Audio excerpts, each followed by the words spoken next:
हमारे सौरमंडल के अंधेरे कोनों और अंतरिक्ष की गहराइयों में छिपा प्लूटो ग्रह, जो कभी हमारे सौरमंडल का 9वां ग्रह हुआ करता था, इसने लोगों और वैज्ञानिकों की कल्पनाओं में अपनी जगह बना ली थी।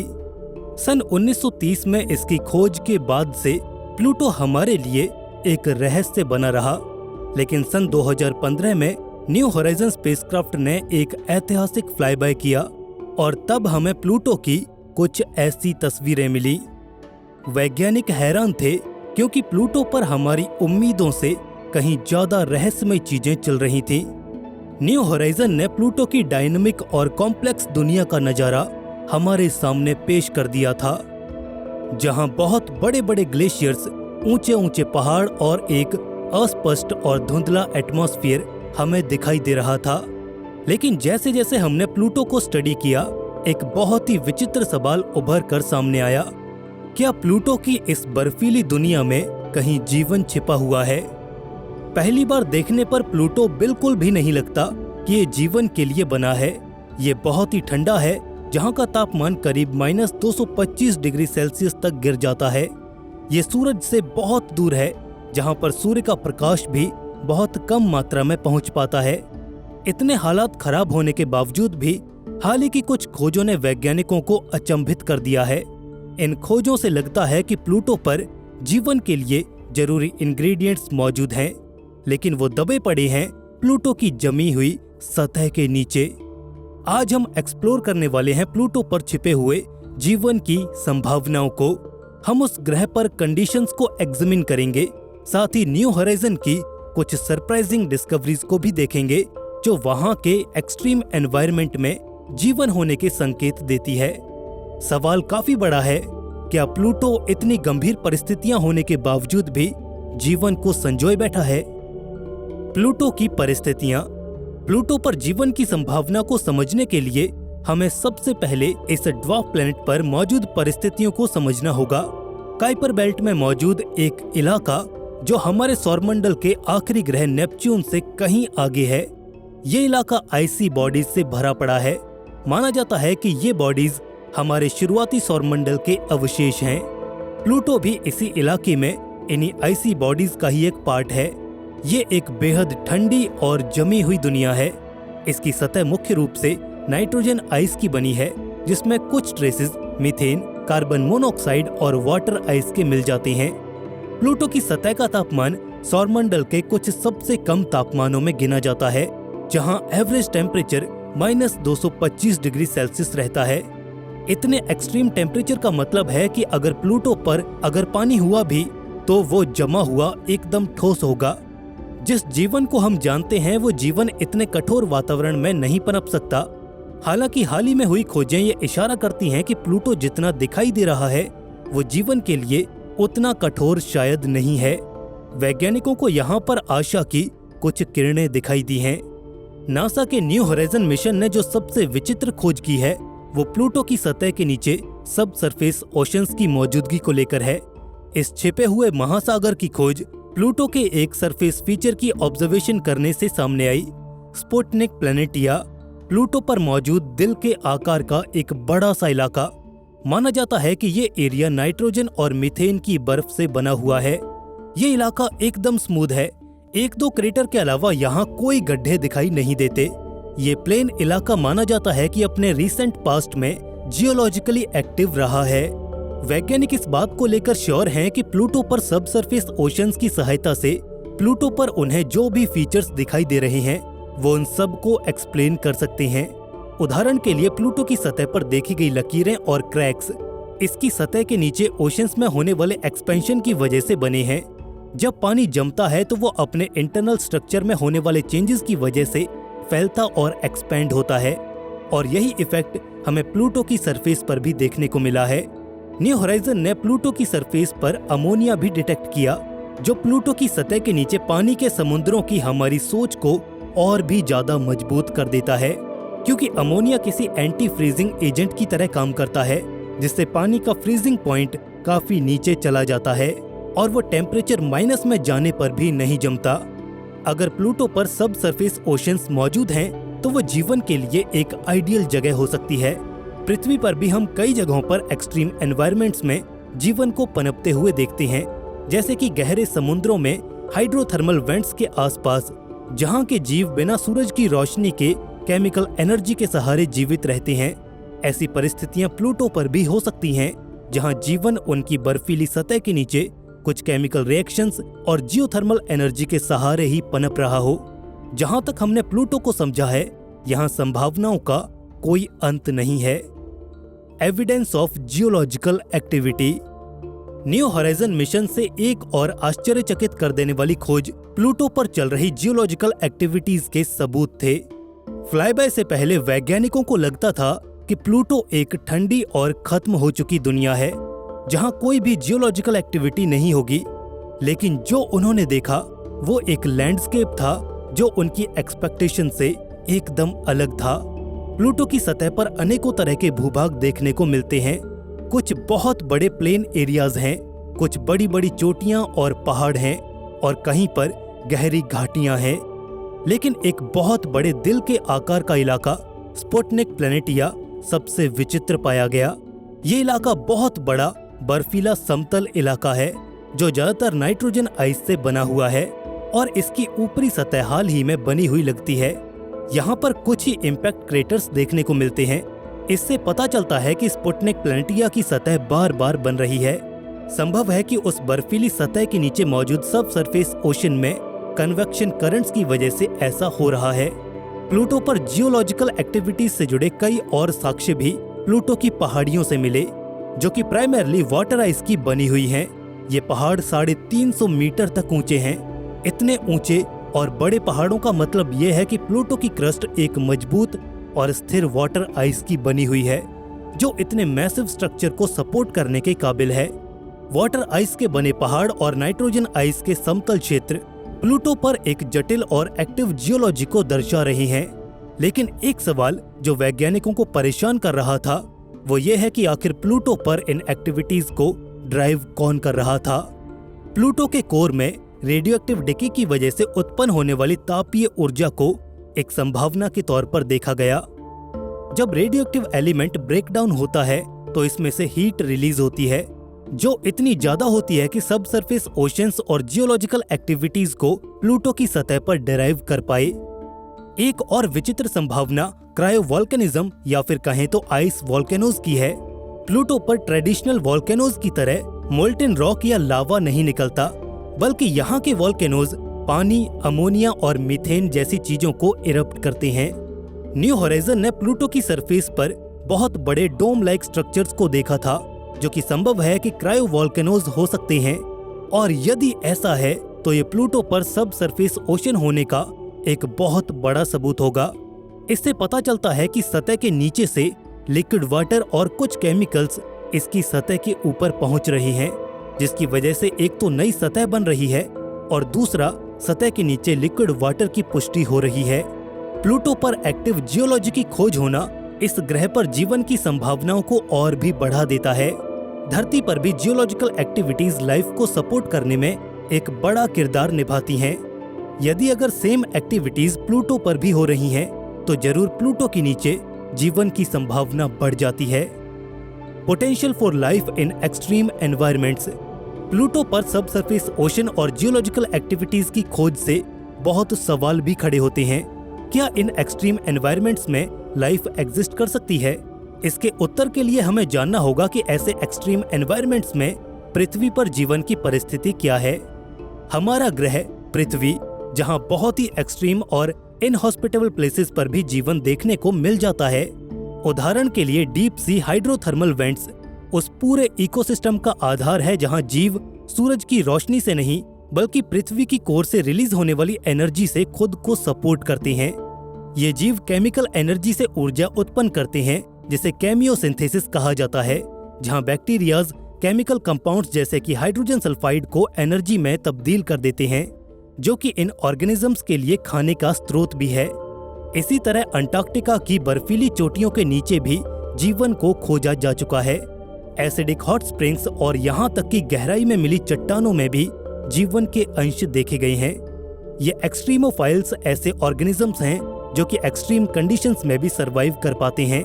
इससे पता चलता है कि जीवन लगभग हर तरह के वातावरण में खुद को ढाल लेता है और इस तरह ये पृथ्वी पर लगभग हर जगह पाया जाता है। अगर पृथ्वी पर जीवन इतने एक्सट्रीम एनवायरनमेंट्स में पाया जा सकता है तो ये यकीन करना मुश्किल नहीं है कि बिल्कुल ऐसे ही जीवन के अंश प्लूटो पर भी मौजूद हो सकते हैं। यदि प्लूटो पर वाकई एक सब सरफेस ओशन एग्जिस्ट करता है तो ये वहां पर जीवन के पनपने का बेहतरीन जरिया हो सकता है। हालांकि ये ओशन बहुत ही ठंडा और अंधेरे से भरा होगा, लेकिन जीवन ऐसे माहौल में ढलने का तरीका निकाल ही लेगा। धरती के एक्सट्रीमोफाइल्स की तरह ही वो भी एनर्जी के लिए केमिकल रिएक्शंस पर ही निर्भर करते होंगे।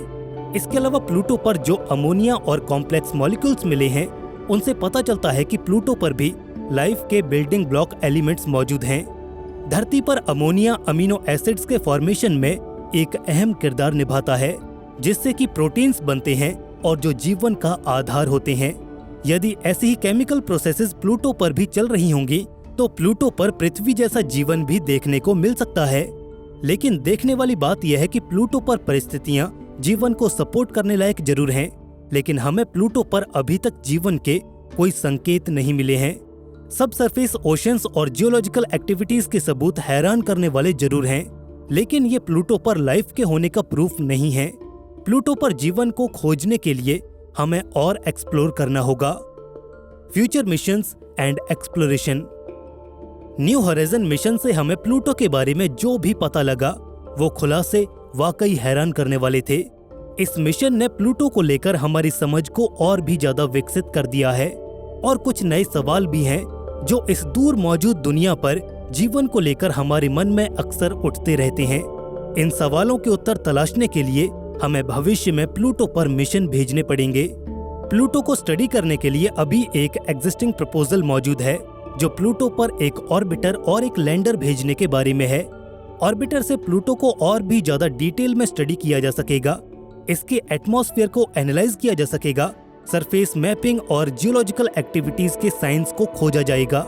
वहीं दूसरी ओर लैंडर प्लूटो की सरफेस और सब सरफेस की डायरेक्ट मेजरमेंट्स हमें देगा। ये हमें प्लूटो पर सब सरफेस ओशंस और वहां पर जीवन की संभावनाओं के संकेत देने का काम करेगा। एक और पोटेंशियल मिशन प्लूटो के एटमॉस्फेयर में एक प्रोब भेजकर इसकी सरफेस और एटमॉस्फेयर को स्टडी किया जा सकता है। इस मिशन में प्लूटो के एटमॉस्फेयर और सरफेस की कॉम्पोजिशन पता करने के लिए एडवांस इंस्ट्रूमेंट्स का यूज किया जाएगा। इसके बाद ऑर्गेनिक मॉलिक्यूल्स और ऐसे कंपाउंड्स को खोजने पर जोर दिया जाएगा जो लाइफ को या तो सपोर्ट करते हैं या फिर जीवन की संभावना को दर्शाते हैं। सीधा प्लूटो पर भेजे गए मिशंस के अलावा भविष्य में काइपर बेल्ट को एक्सप्लोर करके हम सौरमंडल के बाहरी किनारों पर जीवन के होने के संकेत खोज सकते हैं। काइपर बेल्ट प्लूटो जैसे कई और भी ड्वार्फ प्लैनेट से भरा पड़ा है। अगर हमें काइपर बेल्ट में कहीं पर भी जीवन के संकेत मिलते हैं तो प्लूटो लाइफ के लिए एक इजी टारगेट है। इसलिए हमें आने वाले कुछ दशकों में प्लूटो पर जरूर जाना चाहिए, क्योंकि इसके बारे में हम आज जितना भी जानते हैं वो काफी कम है। हर रोज और लगातार वैज्ञानिक इस मिस्टीरियस प्लैनेट के बारे में कुछ नया जान रहे हैं। प्लूटो को समझने का हमारा ये सफर इस पिक्सेलेटेड इमेज से कुछ ऐसी हाई डेफिनेशन इमेजेस तक का है। हम इसके एटमॉस्फेयर, इसके ज्योग्राफिक फीचर्स, इसके मून सिस्टम और इस पर चलने वाली कुछ एक्टिविटीज को बहुत बेहतर तरीके से जान पाए हैं। लेकिन इस 12,500 किलोमीटर डायमीटर के एक छोटे से प्लैनेट पर आज भी अनेकों रहस्य दफन पड़े हैं जिन पर हमें जरूर विचार करना चाहिए। लेकिन इतना कुछ जानने के बावजूद भी प्लूटो से रिलेटेड कुछ ऐसे भ्रम हैं जो लोगों के मन में हैं, जो बिल्कुल भी सही नहीं है। कुछ ऐसे सवाल हैं जिनके उत्तर तो लोगों के पास हैं, लेकिन बदलते समय के साथ या तो वो पुराने हो गए हैं और या फिर बिल्कुल ही गलत हैं। जैसे कि प्लूटो का नाम क्या एक डिज्नी कैरेक्टर के ऊपर रखा गया है? क्या प्लूटो कभी नेपच्यून का चंद्रमा हुआ करता था? या फिर प्लूटो एक आइसी वर्ल्ड है? ऐसे कई सवाल हैं जो प्लूटो के इर्द गिर्द घूमते रहते हैं। तो चलिए आज के सफर में हम यात्रा करने वाले हैं हमारे ड्वार्फ प्लैनेट प्लूटो की और जानेंगे प्लूटो के कुछ ऐसे मिथ्स के बारे में जिन पर शायद आप भी यकीन करते हैं। मिथ नंबर 1, प्लूटो नाम पहले डिज्नी कैरेक्टर का था। अगर आप डिज्नी के इन कैरेक्टर्स की क्रोनोलॉजी देखोगे तो ये मिथ यहीं पर खत्म हो जाएगा। प्लूटो की खोज सन 1930 में हुई थी, और हालांकि फेमस डिज्नी डॉग ने भी 1930 में ही डेब्यू किया था, पर शुरुआत में इस डॉग का नाम रोवर रखा गया था। प्लूटो द पप नाम का एक कैरेक्टर भी था, लेकिन उसको भी सन 1931 तक ब्रॉडकास्ट नहीं किया गया था। ज्यादातर लोग ये कह रहे थे कि जिस लड़की ने इस ग्रह का नाम प्लूटो रखा था वो प्लूटो द डॉग से लिया गया था, लेकिन अब ये प्रूवन है कि उस डॉग का नाम प्लूटो प्लैनेट से इंस्पायर्ड था। आपको बता दें कि वैनिटी फेयर 1930 में जब एक स्कूल गर्ल थी तब उन्होंने इस ग्रह को प्लूटो नाम दिया था। 2006 में बीबीसी को दिए एक इंटरव्यू में उन्होंने इस बात का खुलासा भी किया था। Myth number 2, Pluto is tiny. आज भी बहुत से लोगों को लगता है कि प्लूटो एक ड्वार्फ प्लेनेट है, तो ये बहुत छोटा होगा, किसी एस्टेरॉयड जितना। लेकिन आपको बता दें कि प्लूटो 2360 किलोमीटर डायमीटर का एक बड़ा आकार रखता है, जो कि हमारे चांद का 2/3 है, और इसे जुपिटर के ओशन वर्ल्ड मून यूरोपा से भी कंपेयर किया जा सकता है। सिर्फ इतना ही नहीं, प्लूटो के सबसे बड़े चांद शेरन का आकार इसके आकार का लगभग आधा है। शेरन का डायमीटर 1207 किलोमीटर है, जबकि प्लूटो का डायमीटर 2360 किलोमीटर है, और इसीलिए कभी कभी इन दोनों को बाइनरीज भी बोला जाता है। वैज्ञानिकों का मानना है कि काइपर बेल्ट में सबसे बड़ी ऑब्जेक्ट प्लूटो ही है, यानी कि नेपच्यून के ऑर्बिट के बाद सबसे बड़ी ऑब्जेक्ट प्लूटो ही है। काइपर बेल्ट में कॉमेट्स मेजॉरिटी में पाई जाती हैं, जो कि सिर्फ कुछ ही किलोमीटर बड़े होती हैं। कुछ कॉमेट्स सैकड़ों किलोमीटर बड़े भी हो सकती हैं, लेकिन प्लूटो बाकी के ड्वार्फ प्लैनेट्स जैसे कि एरिस से भी बड़ा है। Myth number 3, it's dark there all the time. Pluto का ऑर्बिट सूर्य से एवरेज 4.8 अरब किलोमीटर दूर है, और ये दूरी वाकई बहुत ज्यादा होती है। प्लूटो से देखने पर हमारा सूर्य किसी आम तारे की तरह ही दिखाई देता है, लेकिन थोड़ा ज्यादा चमकदार।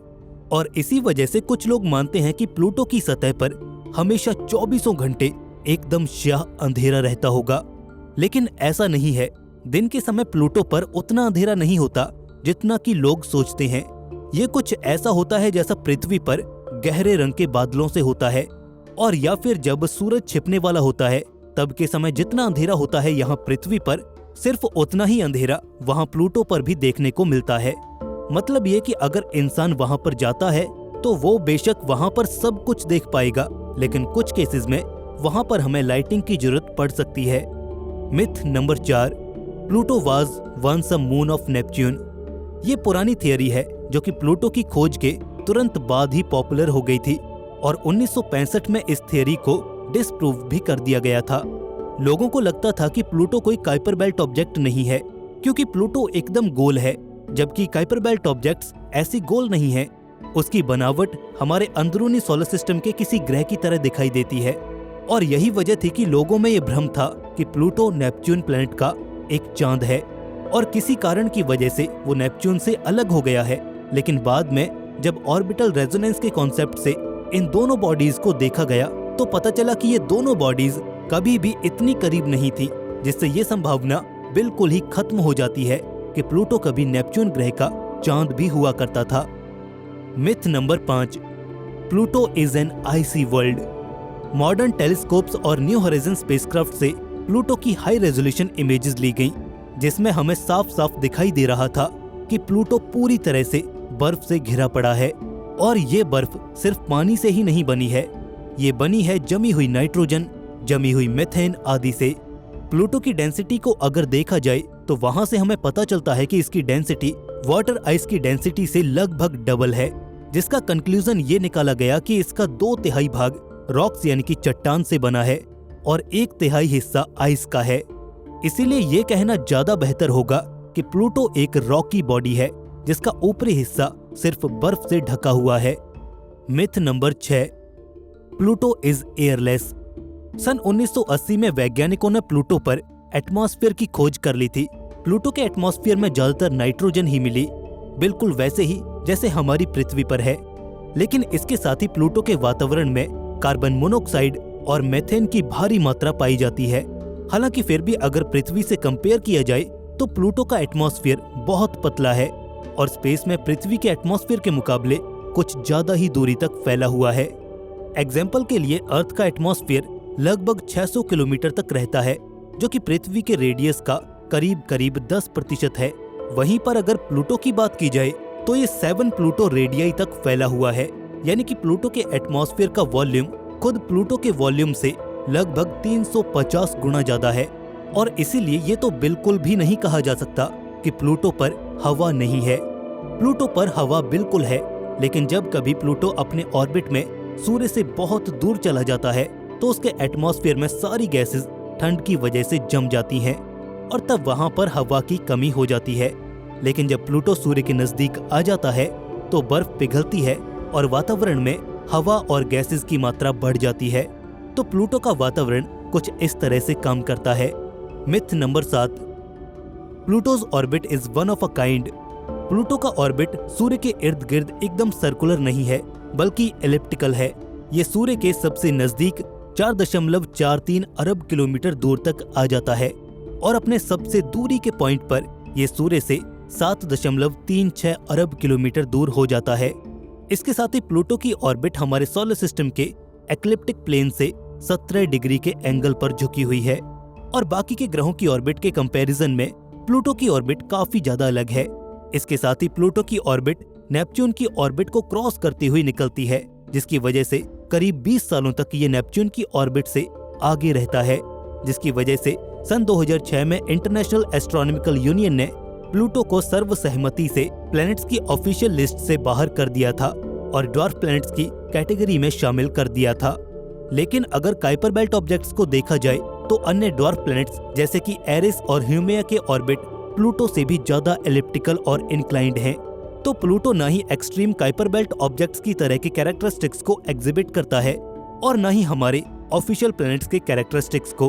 तो दोस्तों, ये थे कुछ ऐसे मिथ्स जो लोगों के बीच काफी ज्यादा प्रचलित हैं, लेकिन सच्चाई इनसे काफी अलग होती है। प्लूटो के कई ऐसे और भी रहस्य हैं जो हमें हैरान करते हैं। जहां हमारे सौरमंडल के अनेकों रहस्य दफन पड़े हैं, उसी काइपर बेल्ट का हिस्सा है ये प्लूटो ग्रह, जिसे आज हम बेशक एक बौने ग्रह यानी कि एक ड्वार्फ प्लैनेट के रूप में जानते हैं, लेकिन एक समय पर यह हमारे सौरमंडल के मुख्य ग्रहों में शुमार हुआ करता था। वैज्ञानिक इस बात से हैरान थे कि चट्टानी ग्रह हमारे अंदरूनी सोलर सिस्टम में मौजूद हैं और बाहरी सोलर सिस्टम में गैसीय ग्रह सूर्य को ऑर्बिट कर रहे हैं। तो फिर नेपच्यून के बाद अचानक से एक बर्फीला और चट्टानी ग्रह कैसे आया? इसके अलावा प्लूटो पर चल रही हलचलें पूरे वैज्ञानिक खेमे को हैरान कर रही थी। हर कोई ये जानना चाहता था कि आखिर प्लूटो पर ऐसा क्या चल रहा है जो उसे इतना मिस्टीरियस बना रहा है। नासा के लिए भी प्लूटो को जानना जरूरी हो गया था, क्योंकि प्लूटो हमारे सौरमंडल के बनने की प्रोसेस में एक अहम किरदार था। वो हमारे सौरमंडल और इससे परे की अंधकारमय दुनिया के बीच एक कड़ी था, जिसे जानने के बाद हम सोलर सिस्टम के अनेकों रहस्यों से पर्दा उठा सकते थे। और इसीलिए नासा ने न्यू हॉराइजन्स मिशन प्लूटो के लिए प्लान किया, जो कि 14 जुलाई सन 2015 को प्लूटो के नजदीक से फ्लाई बाय किया। और इस मिशन से जो डेटा हमें मिला वो हजम करना सबके बस की बात नहीं थी। हैरानी थी कि सूर्य से इतना दूर एक छोटा सा ग्रह अपने अंदर इतने राज कैसे छिपाए बैठा है। क्लाइड टोम्बो वो शख्स जिसने 18 फरवरी सन 1930 को प्लूटो की खोज की, और इस खोज के साथ ही रहस्यों का सिलसिला भी शुरू हो गया। आगे आने वाले करीब 58 सालों तक प्लूटो और इसका वातावरण और यहाँ पर होने वाली हलचलें हम इंसानों के लिए रहस्य बनी रहीं। लेकिन फिर सन 1988 में कुछ खास हुआ। स्टेलर ऑक्यूलेशन प्रोसेस का इस्तेमाल करके वैज्ञानिकों ने इस ग्रह पर वातावरण की खोज कर डाली। न जाने कब से इस पल का इंतजार किया जा रहा था। स्टेलर ऑक्यूलेशन एक फिनोमिनन है जब कोई भी प्लैनेट या बॉडी किसी ब्राइट स्टार के सामने से होकर गुजरती है तो उस स्टार की लाइट में आने वाली ग्रेजुअल डिमिंग से एटमॉस्फेयर, प्लैनेट के साइज, रिंग्स और इसके अलावा काफी कुछ पता लगाया जाता है। जब सन 1988 में प्लूटो का स्टेलर ऑक्यूलेशन हुआ तो वैज्ञानिकों ने प्लूटो पर एटमॉस्फेयर खोज ही निकाला, जिस पर न जाने कितने ही दशकों से लोग अटकलें लगा रहे थे। अगर प्लूटो पर एटमॉस्फेयर न होता तो स्टार से आने वाली लाइट प्लूटो के आगे आने की वजह से अचानक ही ब्लॉक हो जाती। लेकिन जब ये ऑक्यूलेशन हुआ तो स्टार लाइट धीरे धीरे कम हुई। स्टार लाइट की वजह से प्लूटो का एटमॉस्फेयर लगभग चमक रहा था। स्पेस से प्लूटो की सरफेस तक आते आते एटमॉस्फेयर की डेंसिटी बढ़ गई, जिसने स्टार लाइट को धीरे धीरे से ब्लॉक किया। वैज्ञानिकों ने मिले हुए डेटा और पैटर्न्स को स्टडी करके इसके एटमॉस्फेयर की लेयर्स का पता लगाया और इसमें मौजूद एलिमेंट्स जैसे कि नाइट्रोजन, मीथेन, कार्बन मोनोऑक्साइड और अन्य गैसों का भी पता चला, जिन एलिमेंट से इस प्लैनेट की सरफेस ढकी हुई है। जब एस्ट्रोनॉमर्स ने लाइट डेटा को ग्राफ किया तो उससे एक और कंक्लूजन सामने आया कि लाइट ने प्लूटो के एटमॉस्फेयर को सरफेस तक पेनिट्रेट नहीं किया था, जिससे वहां पर क्लाउड्स यानी कि बादल, धुंध आदि के संकेत भी मिले जो स्टार लाइट को रोक रहे थे। इसके अलावा लाइट कर्व में एस्ट्रोनॉमर्स को कुछ ऐसी सिमेट्रीज दिखाई दी जिसने ये कंफर्म कर दिया कि ये डिमिंग एटमॉस्फेयर की वजह से ही है। और कुछ इस तरह से हमें पता चला कि प्लूटो ने भी गैसों का एक कंबल ओढ़ रखा है जिसे हम एटमॉस्फेयर कहते हैं। अब प्लूटो पर एटमॉस्फेयर की एग्जिस्टेंस पूरी तरह से कंफर्म हो चुकी थी। अब एस्ट्रोनॉमर्स इस छोटे से रहस्यमय पिंड पर इसके एटमॉस्फेयर में होने वाले टेम्परेचर चेंजेस के बारे में जानना चाहते थे, जो कि इसके 248 साल के ऑर्बिटल पीरियड के दौरान आती हैं। आपको बता दें कि प्लूटो सूर्य का एक चक्कर पृथ्वी के 248 सालों के बराबर समय में पूरा करता है। इसकी ऑर्बिट हाईली इलिप्टिकल है, इतनी ज्यादा कि जब ये पेरिहेलियन यानी कि सूर्य से सबसे कम दूरी पर होता है तो ये सूर्य से 30 एस्ट्रोनॉमिकल यूनिट्स की दूरी पर रहता है। आपको बता दें कि एक एस्ट्रोनॉमिकल यूनिट हमारी पृथ्वी और सूर्य के बीच की दूरी को माना जाता है। और जब प्लूटो सूर्य से सबसे ज्यादा दूर होता है तो इसकी दूरी लगभग 50 एस्ट्रोनॉमिकल यूनिट्स हो जाती है, यानी कि सूर्य और हमारी पृथ्वी की दूरी का लगभग 50 गुना। लेकिन इसके ऑर्बिट में नजदीक और अधिकतम दूरी में आया ये 20 एस्ट्रोनॉमिकल यूनिट्स का डिफरेंस प्लूटो के एटमॉस्फेयर और इसकी सरफेस पर इंटरेस्टिंग केमिस्ट्री को जन्म देता है। ये हम जानते हैं कि प्लूटो एक रॉकी बॉडी है, लेकिन ऊपर से बर्फ से ढका हुआ है। जब ये सूर्य के नजदीक आता है तो इसकी सतह का तापमान बढ़कर -220 डिग्री सेल्सियस तक चला जाता है और इसी वजह से इसकी सतह पर जमी हुई बर्फ सब्लिमेट होकर इसके एटमॉस्फेयर में चली जाती है। सब्लिमेशन एक ऐसी प्रक्रिया है जिसमें सॉलिड फॉर्म में मौजूद कोई भी चीज लिक्विड फॉर्म में बदले बिना ही डायरेक्ट गैस में बदल जाती है। तो प्लूटो पर जमी हुई नाइट्रोजन की बर्फ तापमान के बढ़ने पर सीधा मॉलिक्यूलर नाइट्रोजन में बदल जाती है। पहले एस्ट्रोनॉमर्स का ये मानना था कि जैसे जैसे प्लूटो सूर्य से दूर जाता है इसका एटमॉस्फेयर जम जाता होगा और -240 डिग्री सेल्सियस के नीचे जाने के बाद सारी गैसेस जम जाती होंगी और इस तरह से एक दिन प्लूटो का एटमॉस्फेयर कोलैप्स हो जाएगा। लेकिन ऑब्जर्वेशंस ने वैज्ञानिकों को सोचने पर मजबूर कर दिया, क्योंकि ऑब्जर्वेशंस के रिजल्ट ये कह रहे थे कि प्लूटो का एटमॉस्फेयर कोलैप्स नहीं बल्कि थिक होता जा रहा है, जो कि इसके सूर्य के अराउंड इसके एलिप्टिकल ऑर्बिट की वजह से पॉसिबल हो पाता है। इसके अलावा प्लूटो के एटमॉस्फेयर के बारे में एक और इंटरेस्टिंग फैक्ट ये है कि इसका एटमॉस्फेयर जल्दी इवॉल्व होता है। रिसर्चर्स ने यह दावा किया कि प्लूटो के एटमॉस्फेयर में कार्बन मोनोऑक्साइड की डेंसिटी पिछले कुछ दशकों में तेजी से बढ़ी है, लेकिन साथ ही ये भी पता चला कि जो कार्बन मोनोऑक्साइड इस ग्रह के 300 किलोमीटर से ज्यादा ऊपर तक फैली हुई है, उन मॉलिक्यूल्स को सोलर विंड्स अपने साथ बहा कर ले जाती हैं। तो लगातार प्लूटो के एटमॉस्फेयर से कार्बन मोनोऑक्साइड गायब हो रही है, वो स्टेलर विंड्स के साथ इस अंधेरे अंतरिक्ष में कहीं खो जा रही है। तो फिर प्लूटो पर कार्बन मोनोऑक्साइड कैसे बढ़ सकती है? इसका उत्तर थोड़ा सा कॉम्प्लिकेटेड है, लेकिन आपको आगे वीडियो में जरूर मिल जाएगा।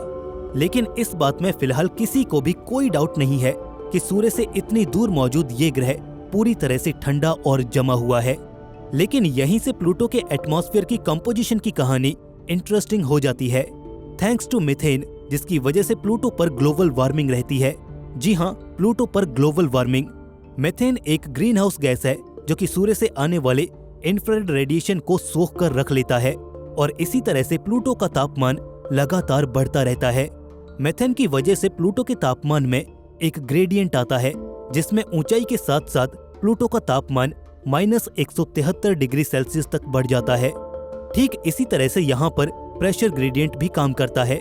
इसकी सरफेस पर प्रेशर 20 माइक्रोबार्स तक रहता है और ये हाइट के साथ साथ 3 माइक्रोबार्स तक जाता है और इसके बाद ये लगातार घटता ही चला जाता है वैक्यूम ऑफ स्पेस तक। यहीं से हॉट और कोल्ड एयर के इंटरैक्शन और हायर और लोअर प्रेशर के वेरिएशन की वजह से प्लूटो पर हवाएं चलती हैं। लेकिन हवाओं का निर्माण वर्टिकल टेम्परेचर और प्रेशर ग्रेडियंट की वजह से नहीं, बल्कि हॉरिजॉन्टल टेम्परेचर और प्रेशर ग्रेडियंट की वजह से होता है। अब प्लूटो पर हॉरिजॉन्टल डायरेक्शन में भी टेम्परेचर और प्रेशर में बदलाव आते रहते हैं, जैसे कि सूर्य की अनइवन हीटिंग या फिर पहाड़ों की वजह से सूर्य की हीट न आने की वजह से टेम्परेचर में डिफरेंस आ जाते हैं। इसके अलावा सतह पर अनइवन नाइट्रोजन डिस्ट्रीब्यूशन की वजह से भी प्रेशर में बदलाव आते रहते हैं और इन्हीं हॉरिजॉन्टल ग्रेडियंट चेंजेस की वजह से प्लूटो पर बहुत तेज हवाएं चलती हैं और इन हवाओं की वजह से पूरे प्लूटो पर बर्फ हर जगह पर रीडिस्ट्रीब्यूट हो जाती है। सेटी इंस्टीट्यूट के वैज्ञानिक एंजेला ने एक रिसर्च के दौरान ये पाया कि प्लूटो पर हवाएं कम से कम 37 किलोमीटर प्रति घंटे की स्पीड से चलती हैं। हालांकि कई क्लाइमेट मॉडल्स ने ये भी सजेस्ट किया कि प्लूटो पर हवा की मैक्सिमम स्पीड 360 किलोमीटर प्रति घंटा तक भी जा सकती है। ये हवाएं प्लूटो की सतह से 100 किलोमीटर ऊपर बहती हैं और इस ऊंचाई पर सतह की वजह से लगने वाला फ्रिक्शन एग्जिस्ट ही नहीं करता जो इन हवाओं की गति को कम कर सके। इसीलिए माना जाता है कि प्लूटो पर हवाओं की इतनी ज्यादा गति पॉसिबल है। ये बिल्कुल हमारी पृथ्वी की ही तरह है जहां पर हवाओं की गति ऊंचाई के साथ बढ़ती जाती है। लेकिन वैज्ञानिक इस बात को लेकर हैरान है कि प्लूटो पर ये स्पीड एक्सपेक्टेड से कहीं ज्यादा है। प्लूटो पर हवाओं का ये रहस्य आज भी यूं ही गहराया हुआ है। लेकिन सौर हवाएं यानी कि सोलर विंड्स इस रहस्य को और भी ज्यादा इंटरेस्टिंग बना देती हैं। 6 अरब किलोमीटर के एवरेज डिस्टेंस पर होने के बावजूद भी सोलर विंड्स प्लूटो के एटमॉस्फेयर तक पहुंच जाती हैं। हालांकि पृथ्वी पर वो जितनी स्ट्रांग होती हैं, प्लूटो तक पहुंचते पहुंचते वो 1000 गुना ज्यादा कम डेंस हो जाती हैं। इन सौर हवाओं में protons, electrons, ionised helium, hydrogen और ऑक्सीजन होती है जो कि प्लूटो तक 300 से 500 किलोमीटर प्रति सेकंड की स्पीड से पहुंचती हैं। प्लूटो के एटमॉस्फेयर में सोलर विंड्स और यूवी रेडिएशन दोनों ही मुख्य भूमिका में रहते हैं। वैज्ञानिकों का मानना है कि आयोनाइज्ड यूवी फोटॉन्स की वजह से प्लूटो की एटमॉस्फेरिक गैसेस भी आयोनाइज्ड हो जाती हैं और फिर वो सूर्य की इंटरप्लेनेटरी मैग्नेटिक फील्ड द्वारा पिक करके बाहर ले जाई जाती हैं। और कुछ इस तरह से सोलर विंड्स प्लूटो के एटमॉस्फेयर को स्पेस में लीक कर रही है। पर इस एक्शन की वजह से सोलर विंड्स खुद स्लो हो जाती हैं। फिजिक्स के लॉज कहते हैं कि मोमेंटम यानी कि product of moving mass and velocity हमेशा कंजर्व्ड रहता है एक सिस्टम में। It can neither be created nor be destroyed, लेकिन कोलाइडिंग बॉडीज में ट्रांसफर किया जा सकता है। जैसे कि सोलर विंड्स प्लूटो के एटमॉस्फेयर में आती हैं, इसके आयोनाइज्ड मॉलिक्यूल्स प्लूटो के एटमॉस्फेयर से कुछ गैस पार्टिकल्स को आयोनाइज करके अपने साथ ले जाती हैं। यहाँ पर साफ है कि सिस्टम में एक्स्ट्रा मास ऐड हो रहा है, इसीलिए मोमेंटम को कंजर्व रखने के लिए स्पीड यानी कि वेलोसिटी अकॉर्डिंगली कम हो जाती है। ये मिस्टीरियस प्रोसेस हमेशा इसके एटमॉस्फेयर में चलती रहती है। जैसा कि हमने पहले भी बताया कि इसके एटमॉस्फेयर में बादल और धुंध भी काफी ज्यादा मात्रा में पाई जाती है। Molecular nitrogen, carbon monoxide, methane इसके एटमॉस्फेयर के मुख्य इंग्रेडिएंट्स हैं। पृथ्वी पर हम इस भाग को ट्रोपोस्फियर कहते हैं, जहां ऊंचाई पर जाने से तापमान घटता है, जिससे आसमान में मौजूद वाटर मॉलिक्यूल्स सुपर सैचुरेटेड हो जाते हैं और बादल बन जाते हैं। इसके बाद स्ट्रेटोस्फियर में तापमान ऊंचाई के साथ दोबारा से बढ़ने लग जाता है। प्लूटो पर देखा जाए तो ट्रोपोस्फियर ज्यादा थिक नहीं है। इनफैक्ट ये केवल 1 या 2 किलोमीटर ही चौड़ा है, यानी कि प्लूटो पर बादल सतह के बेहद नजदीक बनते हैं। अब जब बादल बन रहे हैं तो बारिश भी होनी चाहिए और प्लूटो पर बरसती है बर्फ। लेकिन ये धरती पर गिरने वाली नॉर्मल बर्फ बिल्कुल भी नहीं होती। ये सिर्फ कॉम्पोजिशन से ही अलग नहीं है, बल्कि प्लूटो के एटमॉस्फेयर की वजह से भी डिफरेंट है। पृथ्वी पर बेहद ही घना और थिक एटमॉस्फेयर है जो कि बहुत से वाटर मॉलिक्यूल से भरा होता है, लेकिन प्लूटो के वातावरण में ये कंटेंट बहुत कम है। पार्टिकल्स बहुत महीन हैं, जिनका साइज माइक्रोन्स में होता है, तो इनसे फॉर श्योर धरती जैसे स्नोफ्लेक्स तो नहीं बनते। लेकिन फिर भी यहाँ की स्नो रेगुलर हेक्सागोनल सिमेट्री को तो फॉलो करती है। ये जैसे पृथ्वी के स्नोफ्लेक्स के बेबी की तरह होते हैं, बेबी स्नोफ्लेक्स। आसमान से सिर्फ बर्फ गिरते देखना एक स्पेस लवर को कहाँ पसंद है। रात के आसमान में अरोराज को देखने का अपना अलग ही मजा है। एस्ट्रोनॉमर्स का मानना है कि प्लूटो का एक छोटा सा आइनोस्फीयर है और एक वीक मैग्नेटिक फील्ड भी मौजूद है, जिससे प्लूटो पर भी अरोराज देखने को मिल सकते हैं। लेकिन फिर भी एटमॉस्फेयर पतला होने की वजह से चांसेस काफी कम हो जाती हैं। प्लूटो का मैग्नेटिक फील्ड अभी भी हमारे लिए एक रहस्य बना हुआ है और बिना मैग्नेटिक फील्ड के हम अरोराज की कल्पना भी नहीं कर सकते। तो प्लूटो पर अरोराज का कॉन्सेप्ट भी अभी के लिए दूसरी चीजों के होने या ना होने पर डिपेंड कर रहा है। हालांकि अब जो रहस्य आप सुनने वाले हैं, उसने प्लूटो के बारे में हमारी पुरानी सारी मान्यताओं को बदल कर रख दिया है। हमने पहले भी बात की कि प्लूटो का एटमॉस्फेयर लीक हो रहा है, लेकिन एक सरप्राइजिंग डिस्कवरी ने एस्ट्रोनॉमर्स को चौंका दिया। और वो डिस्कवरी है क्रायोवोल्केनिज्म की। मटेरियल जैसे कि वाटर, अमोनिया और मेथेन का वोल्केनिक इरप्शन। वैज्ञानिक इस बात से हैरान थे कि लीकेज के बाद भी प्लूटो के एटमॉस्फेयर में गैसेस की अमाउंट बढ़ती जा रही थी। इवन पिछले कुछ दशकों में प्लूटो का एटमॉस्फेयर थिक हुआ है, तो उसका कारण भी यही क्रायोवोल्केनोज हैं। एस्ट्रोनॉमर्स द्वारा की गई एक स्टडी में पता चला कि क्रायोवोल्केनो के लिए एटमॉस्फेयर में carbon monoxide, molecular nitrogen, methane और मॉलिक्यूलर हाइड्रोजन होनी चाहिए।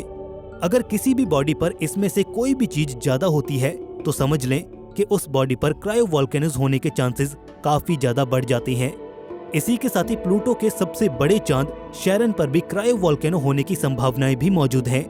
हालांकि हमारे पास डेटा है जो हमें प्लूटो के एटमॉस्फेयर के बारे में इतना कुछ बता रहा है।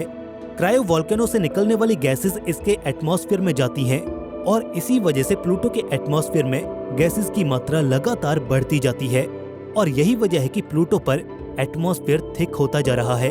इन वोल्केनो से हमें पता चलता है कि प्लूटो के अंदर गतिविधियां आज भी चल रही हैं, यानी कि प्लूटो आज भी जिंदा है। जैसे जैसे हमें अंतरिक्ष और इससे जुड़ी जानकारियों के बारे में लगातार पता चलता जा रहा है, इससे जुड़े हुए कई अनजाने रहस्य भी हमारे सामने आते जा रहे हैं। आज अंतरिक्ष को एक्सप्लोर करने के नए नए साधन सामने आ रहे हैं, जिनकी वजह से हम अंतरिक्ष को काफी करीब से देख पाते हैं। इस तरह से हमारे द्वारा ग्रहों को लेकर भी सोलर सिस्टम में काफी खोजें की गई हैं और आज हम दोस्तों सफर करने वाले हैं हमारे सोलर सिस्टम के एक ऐसे ही ग्रह पर जो कि पहले कभी हमारे सोलर सिस्टम का एक मेन प्लैनेट हुआ करता था, लेकिन आज इसे हम कहीं पीछे छोड़ आए हैं। तो चलिए दोस्तों चलते हैं आज प्लूटो के सफर पर और देखते हैं क्या हैं प्लूटो से जुड़े हुए वो सभी रहस्य जो आज भी हमें सोचने पर मजबूर कर रहे हैं। दोस्तों ये तो हम सभी जानते हैं कि कुछ समय पहले तक हमारे पास 9 ग्रह हुआ करते थे, लेकिन आज के समय में ये ग्रह सिर्फ 8 ही रह गए हैं। प्लूटो को सबसे पहले ग्रह माना जाता था और हमारे सोलर सिस्टम में प्लूटो को मिलाकर कुल 9 ग्रह हुआ करते थे, लेकिन आज सोलर सिस्टम में सिर्फ 8 ग्रह ही रह गए हैं और प्लूटो को ग्रहों की संख्या से बाहर कर दिया गया है। आखिर इसके पीछे बड़ी वजह क्या रही थी, इसके बारे में आज इस वीडियो में हम आपको बताएंगे। साथ ही आपको बताएंगे कि प्लूटो पर जमी लाल बर्फ का रहस्य क्या है और ये किस वजह से लाल है। तो आज की इस वीडियो को अंत तक जरूर देखिएगा। दोस्तों एक समय प्लूटो को ग्रह माना गया था, लेकिन आज इसे एक बौने ग्रह का नाम दिया गया है। वहीं सन 1990 के दशक में प्लूटो तक पहुंचना हमारे वैज्ञानिकों के लिए काफी मुश्किल था, क्योंकि प्लूटो सूर्य से काफी ज्यादा दूरी पर था और ये काफी पिंडों से घिरा हुआ भी है। शायद यही वजह रही कि यहाँ पर पहुँचना हमारे लिए किसी चुनौती से कम नहीं था।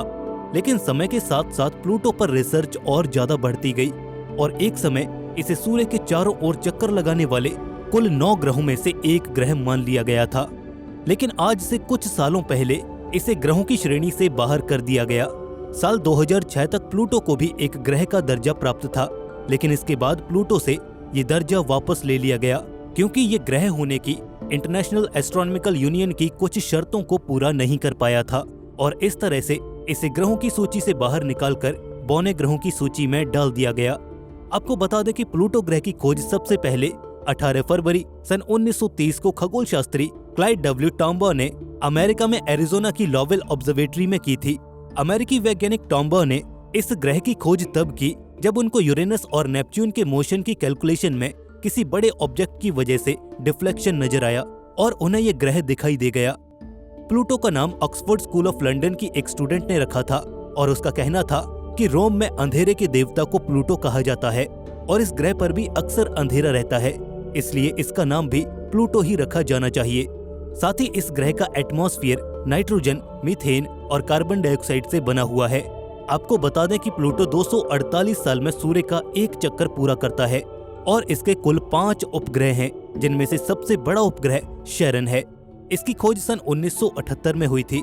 इसके बाद सन 2005 में हाइड्रा की खोज हुई और इस तरह से नेक्स 2011 में और कॉर्बेरोस 2011 और 2012 में स्टिक्स उपग्रह की खोज की गई थी। वहीं प्लूटो को ग्रहों से अलग करने के पीछे की बड़ी वजह इंटरनेशनल एस्ट्रोनॉमिकल यूनियन द्वारा ये बताया गया कि प्लूटो प्लैनेट की डेफिनेशन के सारे क्राइटेरियाज को पूरा करने में असमर्थ रहा है।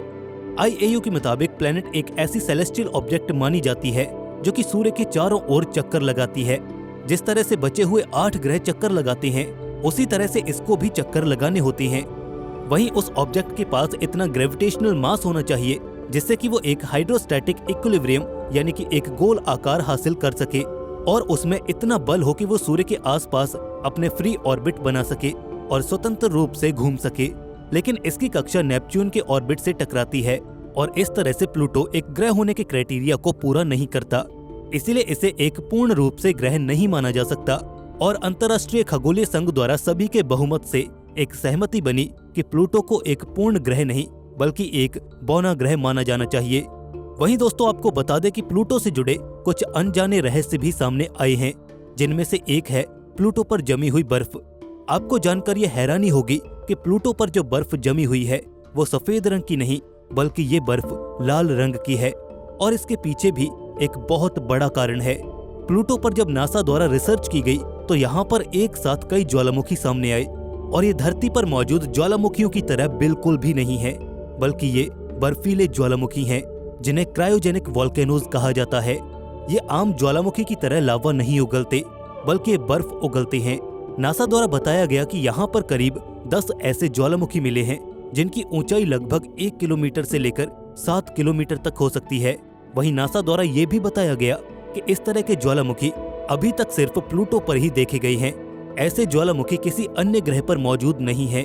साथ ही अन्य ग्रहों पर मौजूद ज्वालामुखी की तुलना में प्लूटो के इन ज्वालामुखियों की क्रिएशंस में काफी ज्यादा अंतर पाया गया। ये काफी अलग परिस्थितियों में मौजूद हैं। यहाँ के अलग टेम्परेचर और अलग प्रेशर में हैं। इसीलिए इनसे निकलने वाले बर्फीले दबाव का मिश्रण भी अलग है। इसके पतले एटमॉस्फेयर में नाइट्रोजन, मीथेन और कार्बन डाइऑक्साइड शामिल है। हालांकि प्लूटो का आसमान बिल्कुल नीला है, लेकिन इसकी केमिकल कॉम्पोजिशन के कारण इससे निकलने वाली बर्फ का रंग भी लाल नजर आता है, जो कि यहाँ पर होने वाले कई तरह की बदलती हुई कॉम्पोजिशंस का ही एक रूप है। प्लूटो जब सूर्य की परिक्रमा करता है तब एक समय पर यह सूर्य से काफी ज्यादा दूर हो जाता है, जिसके कारण यहाँ पर ठंड बढ़ने लगती है। जिससे होता यह है कि इसके एटमॉस्फेयर में मौजूद गैसेज बर्फ बनकर सतह पर जम जाती हैं। प्लूटो के बर्फ से ढके पहाड़ ऐसे दिखते हैं जैसे कि वो पृथ्वी पर हों, लेकिन शोधकर्ताओं ने पता लगाया कि ये बर्फीले पहाड़ वास्तव में मीथेन फ्रॉस्ट से बने हैं। ये पहाड़ सोलर सिस्टम में एकदम यूनिक हैं और ऐसा सिर्फ हमें प्लूटो पर ही देखने को मिलता है। इस समय प्लूटो सूर्य से करीब 3.6 अरब मील की दूरी पर स्थित है। वहीं अंदाजा लगाया जाए तो ये दूरी पृथ्वी और सूर्य की दूरी से करीब 40 गुना ज्यादा है। प्लूटो की जब से खोज हुई है तब से ये काफी ज्यादा रहस्यों से भरा हुआ है। साल 2015 में नासा का न्यू होराइजन स्पेसक्राफ्ट प्लूटो के बिल्कुल पास होकर गुजरा था, जिसने प्लूटो की कक्षा के बारे में हमें बहुत सारी जानकारी दी और ये भी बताया कि ये बहुत ही ज्यादा असामान्य है। रिसर्च में ये पता लगा कि प्लूटो में काफी ज्यादा उथल पुथल आज भी देखी जा रही है, जिसका मतलब ये है कि प्लूटो आज भी एक्टिव है, प्लूटो आज भी जिंदा है। वहीं एरिजोना यूनिवर्सिटी की ल्यूनर एंड प्लेनेटरी लेबोरेटरी में प्रोफेसर रेणु मल्होत्रा और क्यूबन इंस्टीट्यूट ऑफ टेक्नोलॉजी में एसोसिएट प्रोफेसर ताकाशी ईतो के शोध के अनुसार प्लूटो की कक्षा मूल रूप से उन ग्रहों की कक्षा से अलग है जो कि सूर्य को सर्कुलर रोटेशन करते हैं। सूर्य इसकी कक्षा की भूमध्य रेखा के पास और बाहर की ओर होता है, जिससे इसकी कक्षा थोड़ी सी वृत्ताकार हो जाती है, जिसे हम इसेंट्रिक ऑर्बिट भी कहते हैं। और ये कक्षा अन्य ग्रहों की कक्षा से टकरा जाती है। ये कक्षा बहुत ही ज्यादा दीर्घ वृत्ताकार होती है और सोलर सिस्टम के तल से 17 डिग्री तक झुकी हुई भी है। इसका इस तरह से घूमने का मतलब यही है कि प्लूटो अपने हर चक्कर में 20 ऐसे साल गुजारता है जब वो नेपच्यून के पास उसके कक्षा में जाते हुए देखा जा सकता है। वैसे प्लूटो यूरेनस और शुक्र ग्रह की तरह उल्टा घूमता है, जिसकी वजह से यहाँ पर सूर्य पश्चिम से निकलता है और पूर्व में अस्त होता है। और ऐसा ही कुछ नजारा हमें शुक्र ग्रह और यूरेनस पर भी दिखाई देता है। वहीं हमारी बात की जाए पृथ्वी की, तो हमारी पृथ्वी सीधी दिशा में घूमती है, जिसकी वजह से हमारे यहाँ पर सूर्य पूर्व में उदय होता है और पश्चिम में अस्त होता है। लेकिन प्लूटो पर ऐसा नहीं होता। आपको बता दें कि प्लूटो सूर्य की परिक्रमा करने में काफी ज्यादा समय लेता है। जैसे हमारी पृथ्वी 365 दिनों में सूर्य का एक चक्कर पूरा कर लेती है, लेकिन वहीं पर प्लूटो सूर्य का एक चक्कर लगाने में 248 साल का समय लेता है। उसका एक साल हमारे 248 सालों के बराबर है। प्लूटो से जुड़ी हुई एक और खास बात है जो इसे अन्य ग्रहों से अलग बनाती है। आपको बता दें कि प्लूटो की सतह पर एक दिल का आकार बना हुआ है, जिसे प्लूटो का दिल भी कहा जाता है, जिसकी लंबाई लगभग 1000 किलोमीटर है। साथ ही प्लूटो के एकदम चमकीले भाग की तरफ स्थित है, जिससे इस जगह को एकदम साफ साफ देखा जा सकता है। दोस्तों, इस तरह के और भी कई रहस्य हैं जो प्लूटो पर छिपे हुए हैं, जिन्हें वैज्ञानिक लगातार खोजने में जुटे हुए हैं। वैसे दोस्तों, आपको आज की ये जानकारी कैसी लगी, हमें नीचे कमेंट सेक्शन में जरूर बताइएगा। दोस्तों, अगर वीडियो पसंद आया तो इसे लाइक और दोस्तों में शेयर जरूर कीजिए। ऐसे ही और वीडियोस के लिए हमारे चैनल को सब्सक्राइब करके बेल नोटिफिकेशन इनेबल जरूर कर लीजिए। दोस्तों, जल्द मिलेंगे ऐसे ही एक और नए इन्फॉर्मेटिव वीडियो के साथ। तब तक के लिए स्टे क्यूरियस, बी हैप्पी। नमस्कार।